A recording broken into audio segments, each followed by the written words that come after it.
Bonjour! Aujourd'hui, je voudrais faire une vidéo sur les confusions de sons entre le bruit du serpent et le bruit de l'abeille. Alors, j'ai fait dernièrement une vidéo pour vous expliquer quand mettre deux S entre deux voyelles quand j'entends le bruit du serpent. Et là maintenant, je voudrais donc vous expliquer comment travailler avec l'enfant la différence entre le bruit du serpent et le bruit de l'abeille.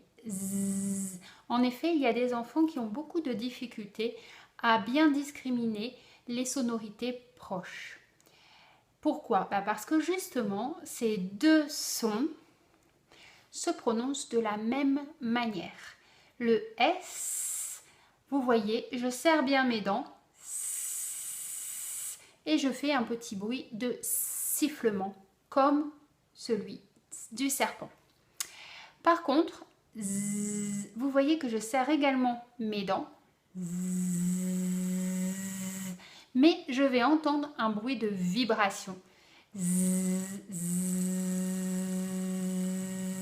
que je vais pouvoir essayer de sentir, alors soit au niveau de mes doigts ici, à ce niveau-là, au niveau de la gorge,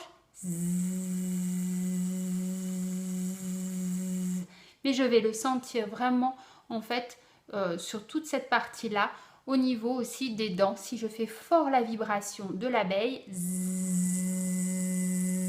je vais sentir vraiment la vibration sur les dents.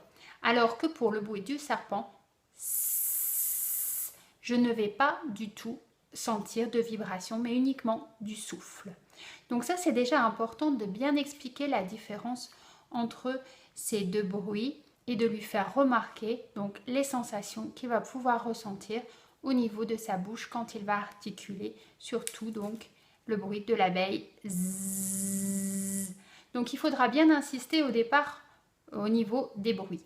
Donc ce que vous pouvez faire, c'est fabriquer donc sur une paille avec un carton. Donc vous allez dessiner une abeille que vous allez coller sur une paille et puis vous fabriquez un serpent que vous allez également coller sur une paille.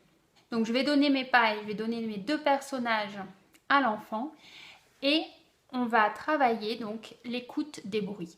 Au départ, l'idéal c'est de ne faire uniquement que le bruit, donc soit de l'abeille ou soit du serpent, pour être sûr qu'il entende bien déjà de façon isolée les bruits. Donc par exemple, si je te dis tu entends quoi?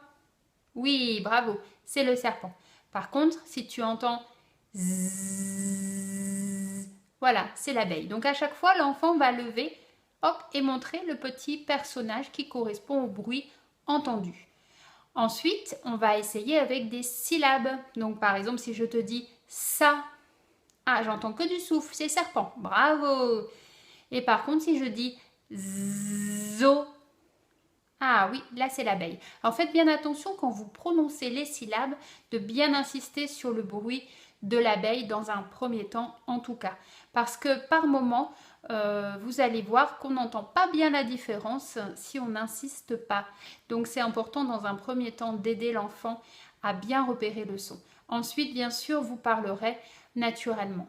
Alors, une fois qu'on a fait les syllabes, donc là vous avez vu que la syllabe, dans la syllabe le son était au début, on va faire par exemple à la fin. Alors par exemple si je te dis oz, ah oui, voilà, c'est l'abeille, bravo. Et si je te dis is, ah oui, c'est le serpent, bravo. Ensuite, on va commencer à dire, pourquoi pas, des mots qui existent. Donc, on peut commencer, par exemple, avec des mots qui commencent par le bruit. Donc, par exemple, si je te dis sapin, oui. Si je te dis zèbre, zzz, oui, bravo. Maintenant, on va essayer donc avec des mots où le son est à la fin. Pouce, oui, bravo. Si je te dis arrose, oui, gagné. Et on continue comme ça. On peut donner des petits jetons à chaque fois que l'enfant a bon. Et puis par contre, s'il se trompe, eh bien, c'est nous qui allons gagner le jeton. Ainsi, on va compter, voir qui a gagné à la fin de la partie. Ensuite, On va s'assurer qu'il entend bien aussi au niveau des mots quand le son se situe au milieu. Donc par exemple, si je te dis arrosoir, ah oui, bravo, tu as entendu l'abeille. Si je te dis passoire, tu as entendu le serpent. Bravo. Une fois qu'il a bien compris, bien entendu la différence entre les deux sonorités S et Z, moi je vous propose de regarder donc ma vidéo sur la règle des S, quand est-ce qu'il faut mettre donc un S ou deux S pour pouvoir lui apprendre à bien orthographier les mots. Voilà, à bientôt!